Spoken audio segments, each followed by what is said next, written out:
அடுப்பில் சட்டியை வச்சு 2 ஸ்பூன் எண்ணெய் விட்டுக்குருவோம்.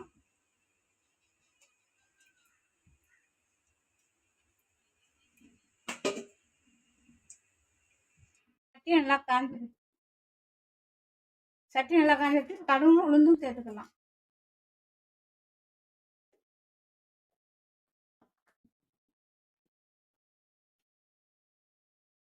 கடுகு நல்லா வெடிச்சிட்டு ஒரு சைஸ் பெரிய வெங்காயம் போட்டுருக்கணும்.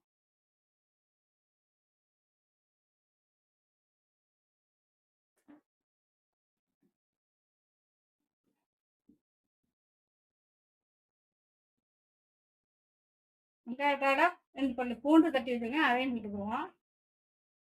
போட்டா நல்லா வாசமாக இருக்கும்.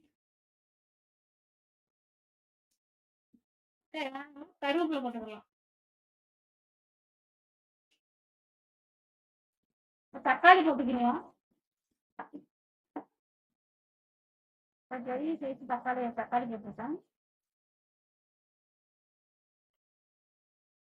இதுக்கு 1/2 ஸ்பூன் மிளகாப்பொடி, 1/2 ஸ்பூன் சீரகப்பொடி, 1/2 ஸ்பூனு மல்லிப்பொடி, கொஞ்சம் மஞ்சள் பொடி எல்லாம் போட்டுக்கிடுவோம்.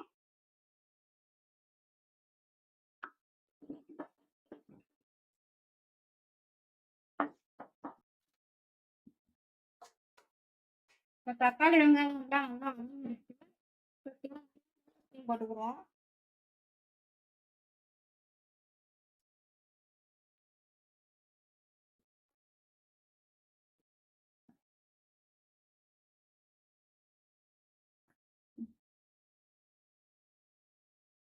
தேவையான அளவு உப்பு போட்டுக்கலாம்.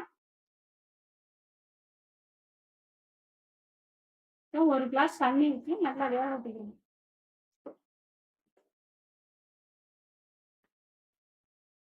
இப்போ பீன்ஸு கேரட்லாம் நல்லா குழஞ்சிருச்சு. இப்போ தேங்காய் விட்டுக்குவோம்.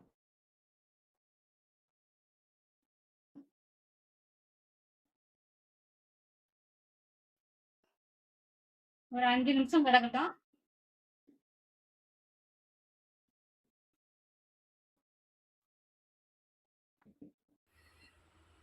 இப்போ சுவையான கேரட் பீன்ஸ் கூட்டு ரெடி ஆயிடுச்சு. இதை இறக்கிடுவோம். சுவையான கேரட் பீன்ஸ் கூட்டு ரெடி ஆயிடுச்சு. பிடிச்சிருந்தா இதே மாதிரி செஞ்சு நீங்கள் பார்த்து லைக் பண்ணுங்கள்.